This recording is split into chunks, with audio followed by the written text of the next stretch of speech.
Hey everyone, and today in your Applied Bacteriology lecture series, we'll be talking about pneumonia. Learning objectives for the lower respiratory tract infections lecture include utilizing objective tools to help guide clinical decision about patients presenting with pneumonia and their appropriate disposition. Recognize empiric antibiotic regimens for community-acquired pneumonia. Review pathophysiology and treatment of aspiration pneumonia. Case 1. An 80-year-old man with a history of diet-controlled diabetes and mild chronic obstructive pulmonary disease comes to the outpatient clinic with a 3-day history of a dry, persistent cough, subjective fevers, and decreased oral intake. He denies sinus congestion, headache, sore throat, and rashes. He has stomach pain and some nausea. On physical exam, his vitals are he's afebrile, heart rate is 94, respiratory rate is 24, and blood pressure is 114/66. He's tachypnic and pale with a non-productive cough. His lung exam reveals crackles at both bases. There is no dullness to percussion or egophony. He has mild tachycardia without murmurs, gallops, or arrhythmia. His abdominal exam is benign. His room air pulse oximetry is 95%. You send him for a chest film, complete blood count, and basometric bowel panel. The chest film is on the next slide. Here is the patient's X-ray. You're looking at a PA and lateral. Something that you should get into the habit of is approaching every chest X-ray the exact same, meaning come up with a stepwise approach. So I use the ABCDE approach, and what that entails is A is for airway. So here you're looking at the trachea, the carina, the different bronchi, and any hilar structures. B is for breathing, so this is where I look at the lungs and the pleura. C is for cardiac, so I'm looking at the heart size and the borders of the heart. D is for diaphragm. I'm really just looking for effusions. I'm looking at the costophrenic angles and seeing if they have a pointy tip. And then E is everything else, your bones, soft tissue, any tubes, valves, pacemakers, that kind of stand out.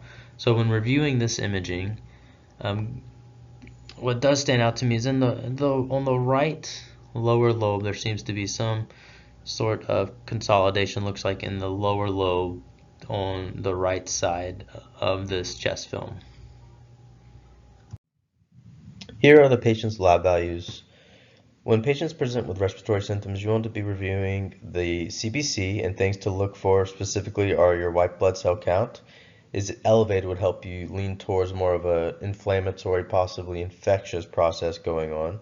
I also like to look at the hemoglobin. The hemoglobin will help tell you if he's got polycythemia, is this a chronic underlying hypoxia and this is how the patient is compensating, or is this a new anemia and his respiratory drive is driven by this new onset anemia.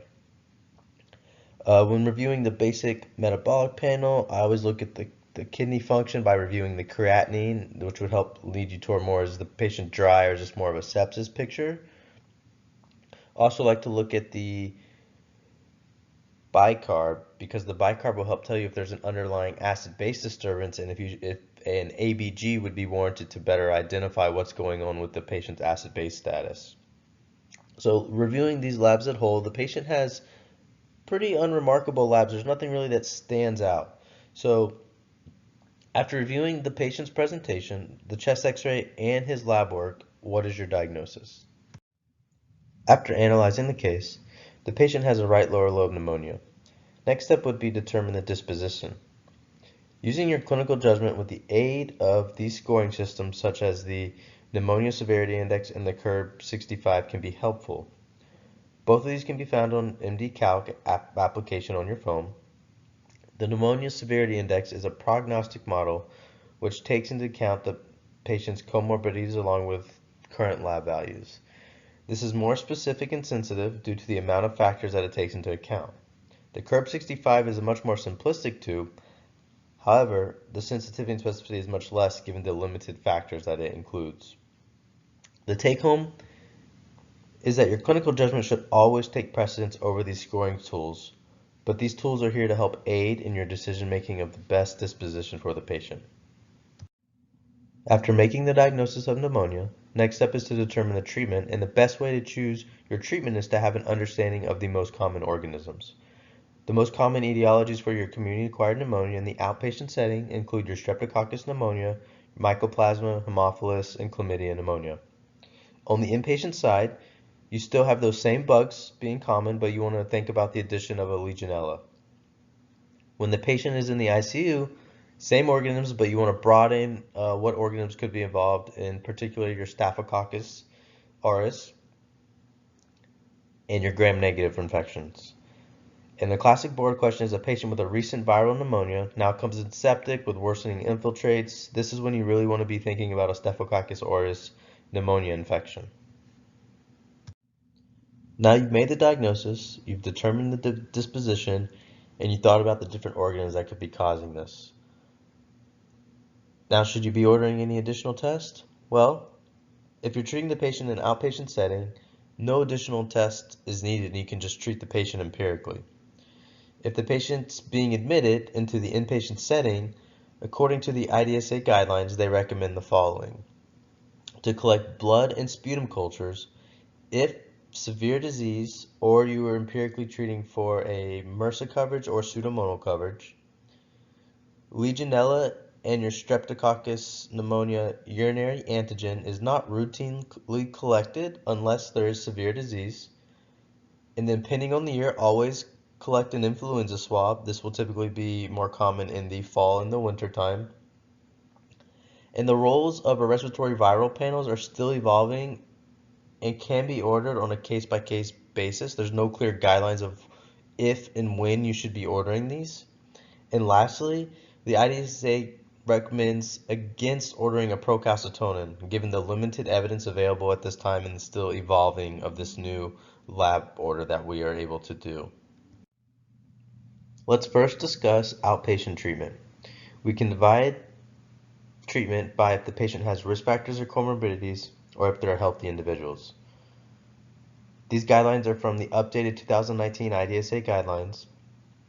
So if we have a patient without comorbidities, you can choose oral amoxicillin 1 gram 3 times a day, oral doxycycline 100 milligrams twice a day, or a macrolide in the common Z-Pack, which would be your azithromycin 500 milligrams on the first day, then 250 milligrams daily for the remainder of the treatment. However, be cognizant of the increasing macrolide resistance of the pneumococcal species, so it's important to know about your community antibiogram. In patients with risk factors or comorbidities, you can use combination therapy with your amoxicillin clavulanic acid, which is better known as your Augmentin, 3 times a day, or your cefpodoxamine, 200 milligrams twice daily, along with a macrolide or doxycycline. You could also use monotherapy, which is a respiratory quinolone, such as levofloxacin, 750 milligrams daily, or your moxifloxacin, 400 milligrams daily. Please remember you cannot use ciprofloxacin as a respiratory quinolone because it does not cover your most common organism, which is your Streptococcus pneumoniae. Inpatient treatment of pneumonia again varies on the patient's comorbidities, risk factors, and severity. Severity is based off the patient's presentation.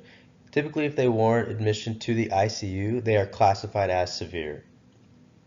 For non-severe patient, treatment involves a beta-lactam, such as your ampicillin sulbactam, also known as Unicin, 1.5 to 3 grams every 6 hours, or ceftriaxone, 1 to 2 grams daily, along with a macrolide, such as azithromycin 500 milligrams daily.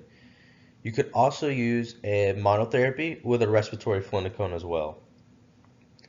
Severe community-acquired pneumonia patients should be treated the same way as a non-severe, unless they have risk factors for MRSA. Then vancomycin or linezolid should be added. If starting MRSA coverage, please obtain a nasal MRSA swab. If negative, you can stop the MRSA coverage due to the very high negative predictive value of this test.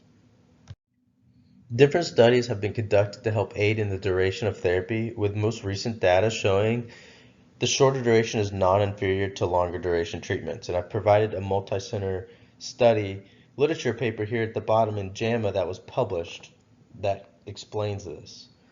So for community-acquired pneumonia, a course of antibiotics for 5 to 7 days is appropriate. If you're dealing with a ventilator-associated pneumonia, then an extended course to 7 days is sufficient.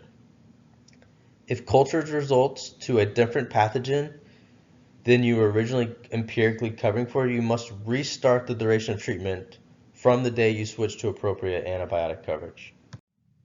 We will finish with discussing aspiration pneumonia. Aspiration pneumonia is when a patient's gastric contents regurgitate and travel down the trachea into the lungs. This can cause irritation, atelectasis, peribronchial edema, leading to the recruitment of neutrophils within the alveoli. These changes will take place at the dependent part of the lungs and typically in the right lower lobe given our anatomy. These changes in the lung will appear as an infiltrate on chest X-ray and are indistinguishable from pneumonia on imaging.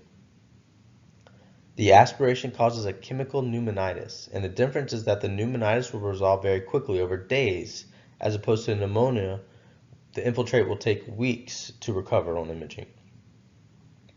Aspiration rarely causes a bacterial pneumonia. One study stated only about 13 to 26 of patients who aspirate actually develop a bacterial pneumonia. The management is supportive. You would provide supplemental oxygen and suctioning, and if the aspiration triggered ARDS, you may even need to ventilate these patients.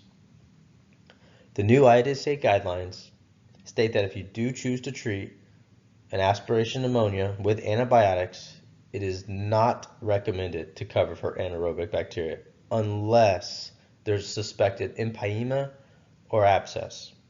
The duration of treatment is the same for community-acquired pneumonia. A course of 5 to 7 days is sufficient. In summary, on our lecture of community-acquired pneumonia, take-home points include: be aware of different clinical decision-making tools for approaching patients with suspected pneumonia, the Curve 65, and the Pneumonia Severity Index to help aid in disposition of your patients. Know the most common pathogens causing pneumonia. Understand empiric antibiotic selection for severe and non-severe community-acquired pneumonia along with the duration of treatment. Understand the pathophysiology and treatment for aspiration pneumonia. And as a reminder, I recommend reviewing the IDSA guidelines for a more in-depth discussion on community-acquired pneumonia. I have provided the link at the bottom of the slide. Thank you.